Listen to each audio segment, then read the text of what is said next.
Казы Дыйканбаев атындагы эл аралык мамилелер академиясында бул ирет сабактар адаттагыдай эл аралык мамилелер тууралуу эмес, Манас эпосы боюнча өттү.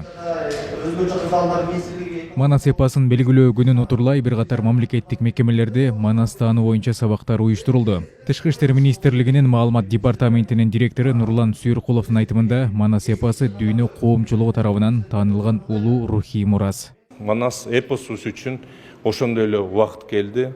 Аны сакташыбыз да керек, аны таанытышыбыз да керек. Жаш муундарга популяризация жасатыш керек. Анткени биз эмне издесек, эмнеге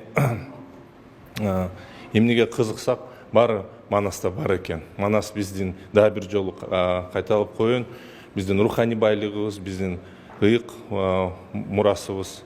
Батырыңман кеп салды. Нурбек Талантбеков 13 жылдан бери Манас айтат. Ал Манас айтып жатканда убакытты унутуп калаарын белгиледи. Айтымында баатырдын бир эле эрдигин бир нече саат бою сүрөттөөгө болот.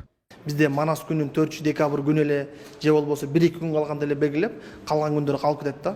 Аны ошол себептен Манас бир айлыгын өткөзөлү деген ойдо.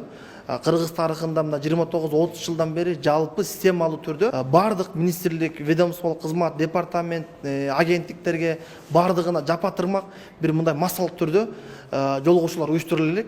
Быйыл биринчи жол болду. Ооруга карабастан элге дем берели, дух берели, элдин жан дүйнөсүн ойготолу деп ушул багытты, ушул ишти баштадык. Бул иш-чара Маданият, маалымат жана туризм министрлиги тарабынан демилгеленген. Учурда 25ден ашык мамлекеттик органда Манас таануу сабагы өткөрүлдү.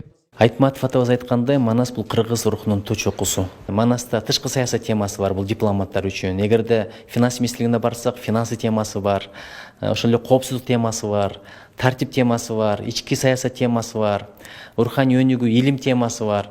Ошон үчүн ар бир мекеме өзүнө кызыктуу суроолорго жооп алат деп ишенем. Белгилей кетсек, Кыргызстанда жыл сайын 4 декабрь Манас эпосунун күнү катары белгиленип келет. Быйыл бул майрамга карата иш-чара Талас облусундагы Манас Ордо улуттук комплексинде өткөрүлөт. 6000 аскер дагы бары коргонууга тоболгон. Амантур Төрөбаев, Айпери Хожаева, Бексултан Курманбек уулу, Ала Тоо 24.